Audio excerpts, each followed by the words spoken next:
आज हम लोग भगवत गीता से चेक करेंगे कि आज के लिए क्या गाइडेंस आ रहा है। So let's see. ओके, आज तो मोर पंख वाला पेज आया है। So let's see. यहाँ पे chapter 9 the most confidential knowledge के श्लोक 9 and 10 आया है। So will start. नाचा ममतयनी कर्मणि निवादनन्ति धनञ्जया उदासीनावद् असीनम् असक्तं तेषु कर्मसु। O Dhananjaya, all this work cannot bind me. I am ever detached from all these material activities, seated as though neutral. One should not think in this connection that Supreme Personality of Godhead has no engagement. In his spiritual world, he is always engaged. In the Brahma Samhita, it is stated, Atma Ramasya Tasyati Prakritya Na Samagama.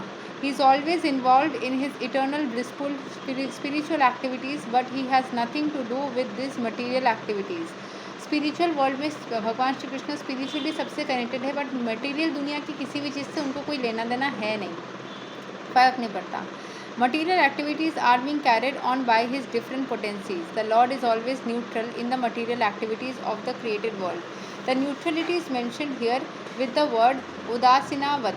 Although he has control over every minute detail of material activities, he is sitting as if neutral. उनको सब material activities के बारे में सब details पता तो है, but वो ऐसे बैठे रहते हैं जैसे कि वो neutral है, उनको मतलब किसी भी चीज़ से कोई फ़र्क नहीं पड़ती.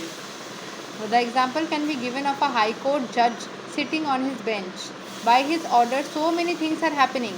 Someone is being hanged, someone is put into jail, someone is awarded a huge amount of wealth, but still he is neutral. मतलब जज को कुछ भी लेना देना नहीं है किसी भी चीज़ से, ठीक है.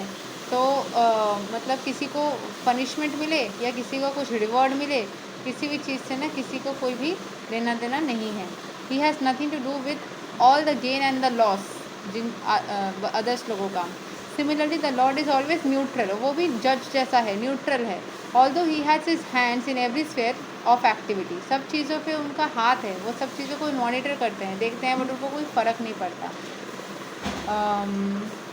इन द वेदांत सूत्र इट इज स्टेटेड वैषम्या नैरघन्ये ना. He is not situated in the dualities of this material world. He is transcendental to these dualities. Nor is he attached to the creation and annihilation of the. तो उनको दुनिया में कुछ create करना या फिर उसको नष्ट करना, उन सब से वो अटैच नहीं है. मतलब उनका खुद का क्या बोलते हैं ना, फ़र्क नहीं पता. It's not directly related to him. So the living entities take their different forms in the various species of life according to their past deeds, and the Lord doesn't interfere. तो लोगों को कर्म के हिसाब से फल देना उनका काम है एज अ जज, पर उनको किसी भी चीज़ में कुछ फ़र्क नहीं पड़ता. श्लोक 10. मायाध्यक्षेना प्रकृति सूयते सचराचरं हेतुनानेना कौन्तेया जगद् विपरिवर्तते. This material existence which is one of my energies is working under my direction. भगवान बोल रहे हैं कि पूरा material world मेरे ही direction में ही काम कर रहा है. O son of Kunti, producing all moving and non-moving beings. Under this rule, this manifestation is created and annihilated again and again. तो एक पर्टिकुलर रूल के हिसाब से हर एक चीज़ बनती है और नष्ट होती है, बनती है और नष्ट होती है.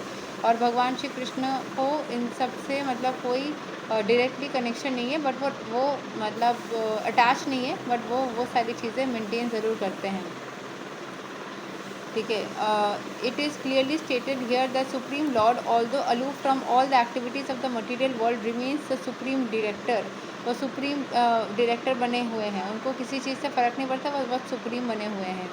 The Supreme Lord is the supreme will and the background of this material manifestation, but the management is being conducted by material nature. Supreme Lord के पास में supreme will है, कुछ भी कर सकते हैं, and the background of this material, वो पूरे material manifestation के background है. But the management is being conducted by material nature. पूरा management जो है वो materially बना हुआ है. मटेरियल दुनिया है ना obviously. Krishna also stated in Bhagavad Gita that of all the living entities in different forms and species I am the father. The father gives seeds to the womb of the mother for the child, and similarly Supreme Lord by his mere glance injects all the living entities into the womb of material nature. प्रकृति mother के गोद में सारे बच्चों को भगवान Shri Krishna energetically भेज रहे हैं. ठीक है. And they come out of their different forms and species. वो डिफरेंट फॉर्म्स एंड स्पीशीज़ के हिसाब से निकल करके आ रहे हैं according to their last desires and activities. Last इच्छा के हिसाब से नेक्स्ट इच्छा उनका पूरा हो रहा है. All these living entities, although born under the glance of Supreme Lord, take their different bodies according to their past deeds and desires. हमको नेक्स्ट बॉडी ना अपने लास्ट इच्छा के हिसाब से मिलती है. सो द लॉर्ड इज, जैसे कोई बोलता है बिल्ली बनना है तो वो बिल्ली के जैसा काम करे बिल्ली बन जाएगी. So the lord is not directly attach to the material. वो मटीरियल क्रिएशन से अटैच नहीं है. ये सिंपली ग्लांसेस में वो देखते हैं या उस हिसाब से आगे के नेक्स्ट वर्डिक्ट देते हैं over material nature. Material nature is दस activated.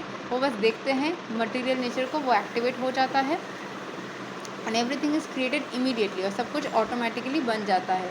Because he glances over material nature there is undoubtedly activity on this part of Supreme Lord, but he has nothing to do with the manifestation of the material world directly.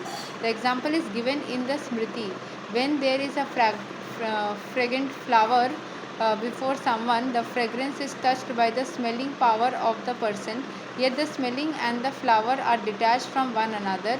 There is a similar connection between the material world and the Supreme Personality of Godhead. Actually, he has nothing to do with the material world, but he creates by his glance and ordains. In summary, material nature without the superintendence of the Supreme Personality of Godhead cannot do anything. Yet the Supreme Personality is detached from all material activities. तो supreme person जो है वो सबसे detached है. उनके देखने से ही सारी चीज़ें हो रही. जस्ट लाइक अ जज ऑफ अ कोर्ट. उनके ही वजह से सारे लोगों को न्याय मिल रहा है. अन्याय का वो विचार कर रहे हैं, बट उनको कोई फ़र्क नहीं पड़ता लोगों से कि किसको क्या मिल रहा है. Is not directly connected. ठीक है. सो आज के लिए भगवद गीता यही तक. कल हम लोग और एक श्लोक पढ़ेंगे और जानेंगे भगवान श्री कृष्ण हमें क्या ज्ञान दे रहे हैं. Thank you so much. Hare Krishna. Radhe Radhe. जय श्री राम.